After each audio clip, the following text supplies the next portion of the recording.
All right, so we return now to discuss basically what we could think of as our belief system, our understanding of the playing field of reality.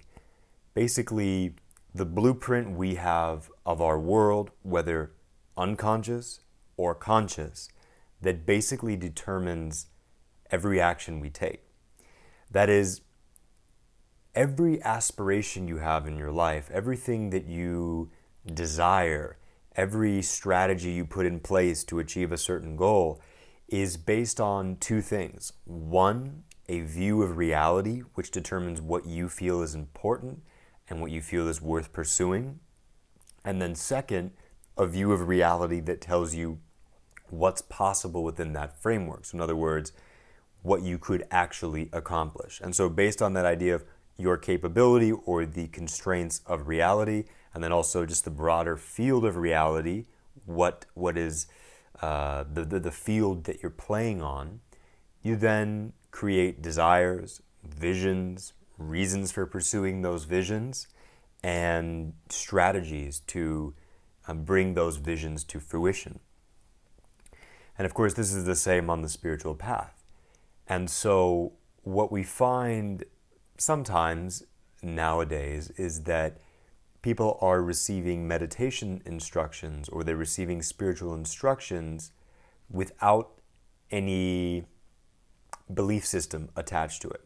And part of that is because I think we've been so scarred by the belief systems of conventional religion that has, forced us to believe something, and a lot of times forced us to believe something that's quite irrational.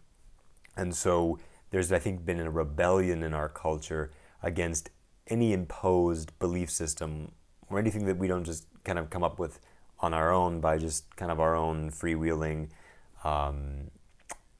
appraisal of the world. But a lot of times we don't take a deep interest in the question, okay, well, how do things actually exist? What exactly is the playing field of reality? What am I working with here? And we may, every once in a while ask, oh, I wonder what happens after death, or, I wonder what the nature of consciousness is, or what is the meaning of life? All of these kind of big questions that come up here and there, and then we talk about them, and then, we move on. But to talk about a genuine spiritual path or a genuine path of meditation without bringing with it some understanding of the field in which we're playing, some understanding of the reality in which we're playing, is really majorly incomplete. So in other words, let's take a look at sort of the pervasive belief system, generalized belief system of our modern culture. And as we talk about this, I want to bring in a framework that appears in Buddhism, which is Buddhism can often be divided between view, which is like belief system, the way our view of how reality exists, the meditation, which is the mental spiritual cultivation that we engage with on a daily basis, based in our belief about how reality exists and what's meaningful and what's important and what's possible. As one of my teachers say, Buddhism's all about knowing what's possible and what's not possible, and then based on that, moving along the path. And so the meditation is based in the view. And then the third thing is the way of life, the way we live our life, the things we do. And to bring this a little bit into concrete reality, we can look at our modern culture and we can ask, what is the pervasive belief system, view, meditation, thing we do with our mind, and way of life, how we conduct ourselves, what we do. And so one way to look at this, and this is a framework that one of my teachers talks about, but it's quite obvious to anyone who looks into it, is that the overarching view of our modern culture that you see in the media and in popular academia, mainstream academia, is that of scientific materialism.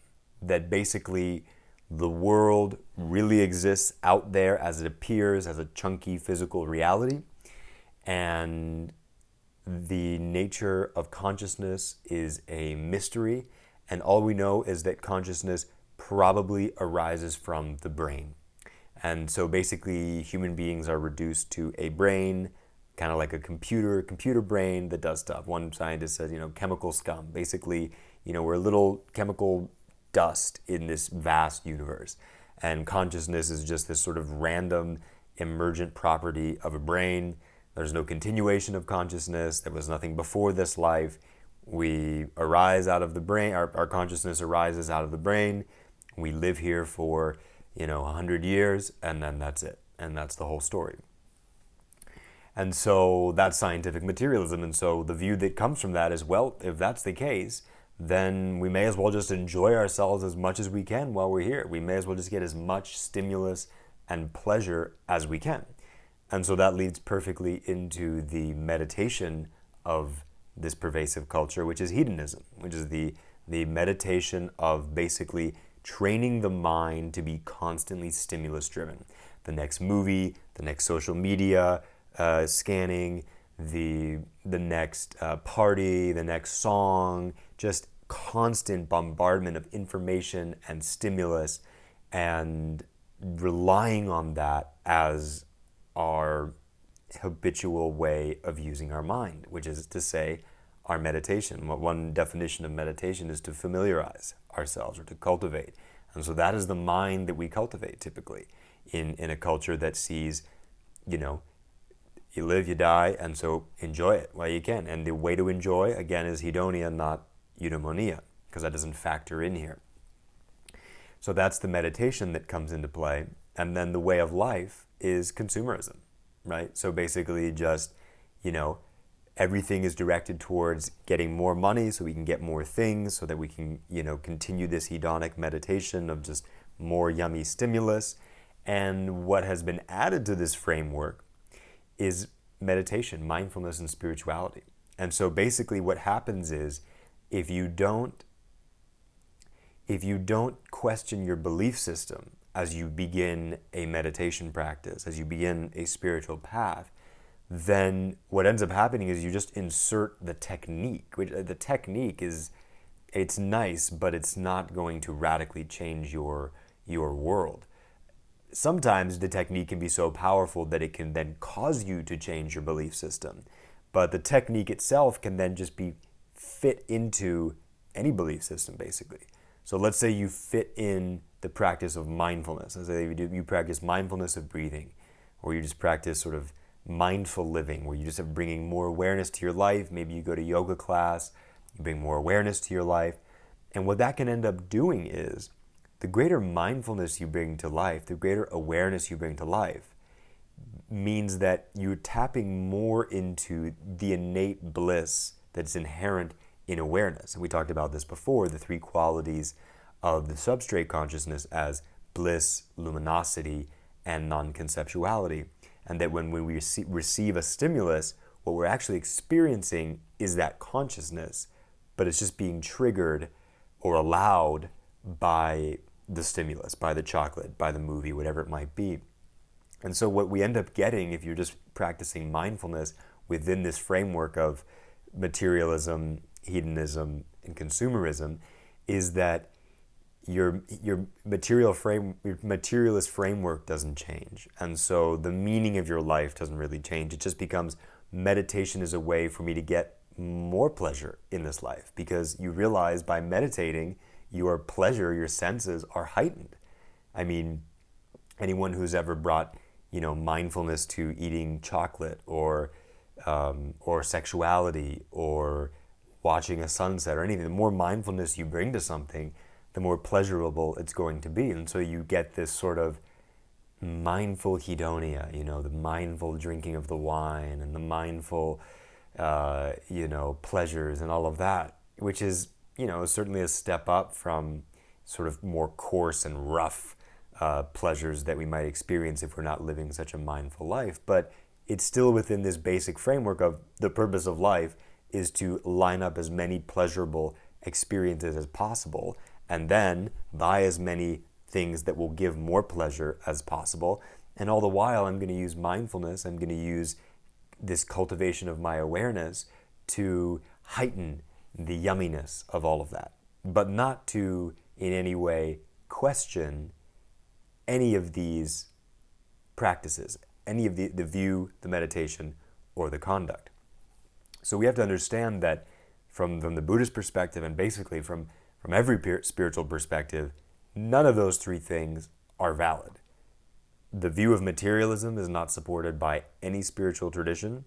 The view of hedonism being the main purpose of life, just this conquest of more and more pleasure and more yumminess, none of the spiritual traditions agree with that. And finally, consumerism, though many spiritual traditions have sort of just fallen into that by virtue of being slaves to the economy of the culture in which they exist, they simply abide by it.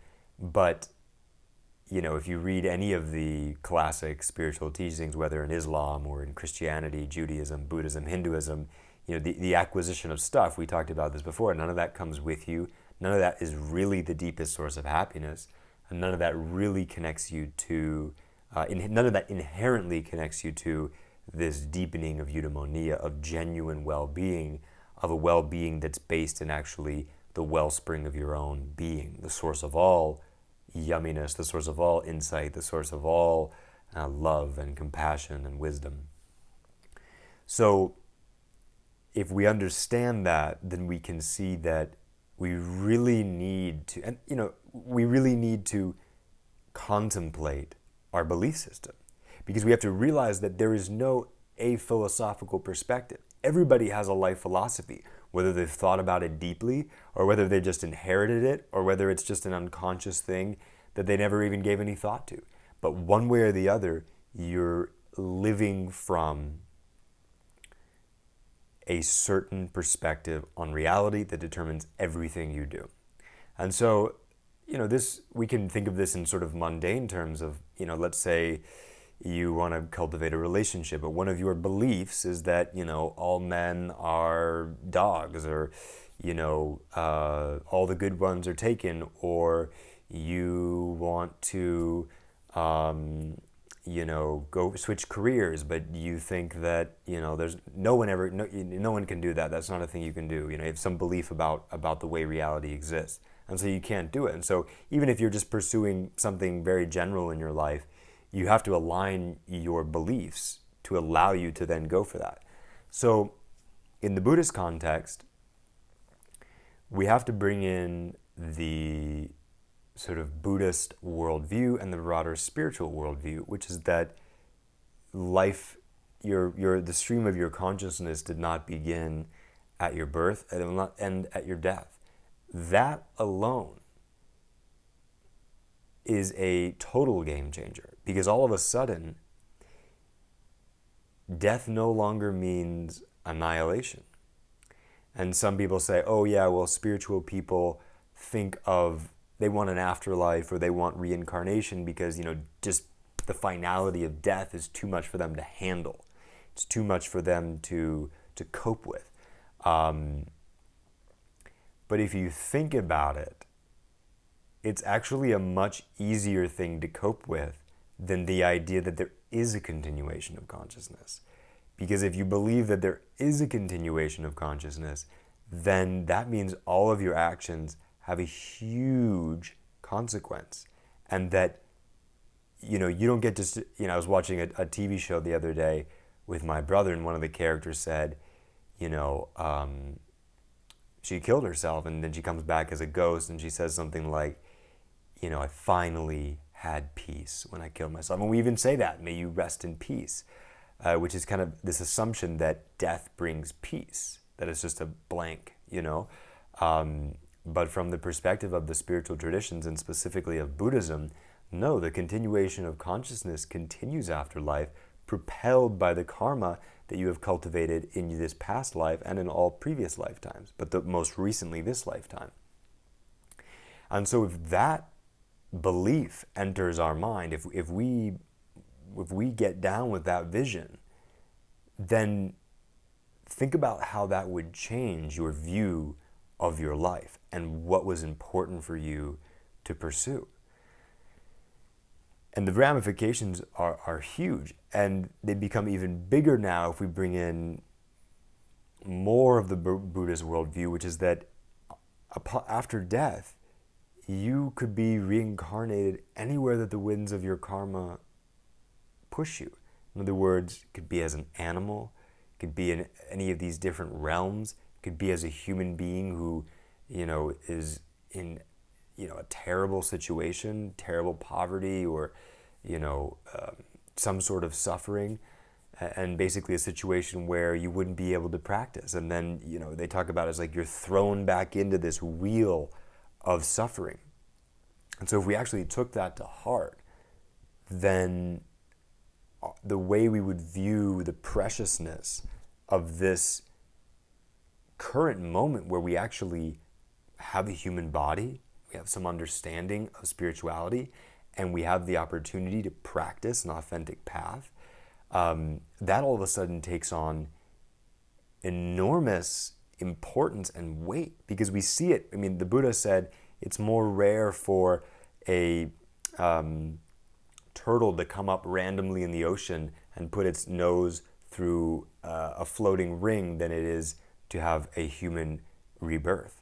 So, which is just to say that, think about all of the billions of animals you could have been born as. Think of all of the billions of people you could have been born as. But instead, you were born as you, and you're listening to teachings. You have become interested in spirituality. You have the chance to practice. And basically, to take it to its deepest level, you have the opportunity in this lifetime to achieve total enlightenment, or at very least, set yourself up on a path that is pushing you in that direction irreversibly. In other words, even if we don't achieve total enlightenment in this one lifetime, we could at least make it so that in all future lifetimes, in all future incarnations, we are aligned towards the path to enlightenment, towards the path towards liberation. And again, we talked about this before, this path of eudaimonia, this path of deepening insight and a continual expansion and growth, it's never ending. It just keeps going. It's an infinite expansiveness. It's an infinite trajectory of growth, and it's deeper and more fulfilling and more meaningful at every step of the way. And so that is a huge shift from the scientific materialist view, which says death is termination and that your consciousness comes out of the brain. So, of course, if we believe that there is a continuity of consciousness after death, then that doesn't align with the idea of consciousness coming from the brain. And of course, in the Buddhist perspective, there is a subtle continuum of consciousness, the substrate consciousness, that goes from lifetime to lifetime. And when it meets with the brain, it is then filtered through the brain and becomes human consciousness. Or when it meets with an animal, it becomes an animal consciousness. So it is conditioned by the brain, but it is not arising solely from the brain. And so that shifts everything for us. And so then that shifts our view. And then in terms of meditation, we then have a reason to cultivate something beyond hedonia, something beyond the pleasures of this life, because we can see that we're on a much longer trajectory than this life, and the idea of just amassing as much pleasure as we can before we die doesn't make much sense anymore. And then in terms of way of life, the accumulation of goods has no bearing on this journey that we're on throughout lifetimes. Of course, we need enough to be able to practice, but we don't really need more than that. Okay, so this is in the Buddhist context. This is the whole idea of the preciousness of a human birth. And again, what makes it precious is that we have the opportunity to practice Dharma, to practice authentic spirituality, to evolve inwardly and deepen our understanding of reality. And of course, the other aspect of this worldview that we're talking about is that you have a Buddha nature. So not just that you're this continuity of consciousness that goes from lifetime to lifetime, but also that all phenomena, and this is the view of emptiness in Buddhism, all phenomena are empty of inherent existence. Everything is interdependently related, and no thing exists inherently from its own side, independent of everything else.